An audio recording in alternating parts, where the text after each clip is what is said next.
प्यारे दोस्तों, आज हम पढ़ने जा रहे हैं हिंदी साहित्य का इतिहास, जिसका प्रथम बिंदु है इतिहास व साहित्य एक परिचय। इतिहास शब्द की व्युत्पत्ति। इतिहास शब्द इति प्लस ह प्लस अस के योग से बना है। यहाँ इति का अर्थ होता है समाप्त, ह का अर्थ होता है निश्चित व अस का अर्थ होता है होना, अर्थात जिसकी निश्चित समाप्ति हो चुकी हो उसे इतिहास कहते हैं। ये इतिहास की कुछ परिभाषाएँ हैं। उसके बाद हम पढ़ते हैं विशेष तथ्य, जिसमें इतिहास का शाब्दिक अर्थ होता है ऐसा ही था अथवा ऐसा ही हुआ। इतिहास का संबंध अतीत से होता है। इसके अंतर्गत केवल वास्तविक या यथार्थ घटनाओं का भी समावेश किया जाता है। उसके बाद हम साहित्य की कुछ परिभाषाएं देखते हैं। मनुष्य के सामाजिक व सांस्कृतिक जीवन का विश्लेषण ही साहित्य कहलाता है।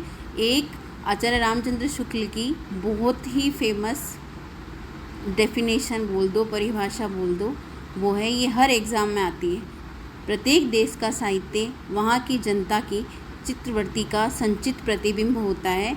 तब ये निश्चित है कि जनता की चित्रवृत्ति में परिवर्तन के साथ साथ साहित्य के स्वरूप में भी परिवर्तन होता चला जाता है।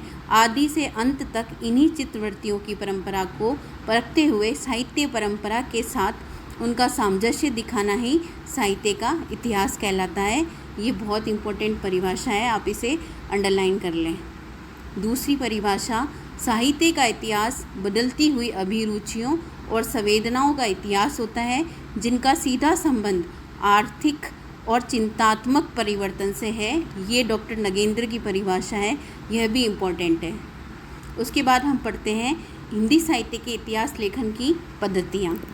हिंदी साहित्य के इतिहास लेखन की जो पद्धतियाँ प्रचलित रही है उनका विवरण निम्न है। पहली, वर्णानुक्रम पद्धति। ये सर्वाधिक प्राचीन पद्धति थी। इस पद्धति को वर्णमाला पद्धति भी कहा जाता है। इसमें लेखकों कवियों का परिचयात्मक विवरण उनके नामों के वर्णानुक्रम के अनुसार किया जाता है। गाडसा दत्तासी तथा शिव सिंह सैगर ने अपने इतिहास ग्रंथों में वर्णानुक्रम पद्धति का ही प्रयोग किया था। इस पद्धति से लिखे हुए इतिहास ग्रंथ अनुपयोगी हैं, दोषपूर्ण माने जाते हैं।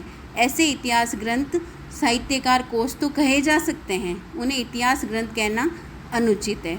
दूसरी पद्धति है कालानुक्रम पद्धति। प्राय कृतिकारों की जन्म तिथि को आधार मानकर ही इतिहास ग्रंथ में उसका क्रम निर्धारण किया जाता है। जॉर्ज ग्रियर्सन व मिश्र बंधु ने इसी पद्धति पर अपने इतिहास ग्रंथ लिखे हैं, और इसके अभाव में ये हम कह सकते हैं कि साहित्य का इतिहास रचनाओं का जीवन परिचय व उनकी कृतियों के उल्लेख मात्र से पूरा नहीं होता है, अपितु इसमें युगीन परिस्थितियों के संदर्भ में भी प्रवृत्तियों का विश्लेषण किया जाना चाहिए।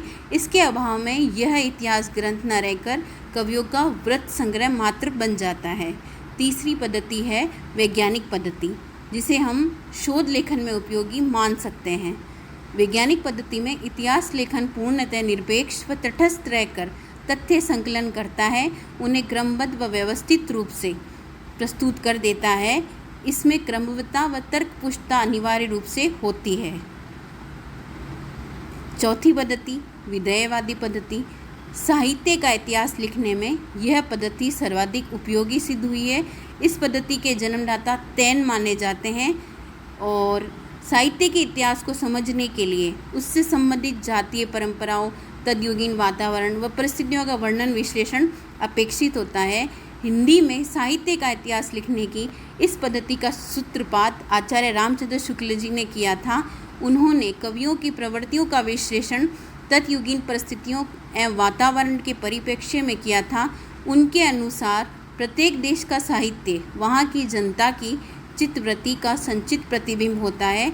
आदि से अंत तक इन्हीं चित्रवृत्तियों की परंपरा को परखते हुए साहित्य परंपरा के साथ उनका सामंजस्य बिठाना ही साहित्य का इतिहास कहलाता है। ये हमारा प्रथम बिंदु आज पूर्ण हुआ। धन्यवाद।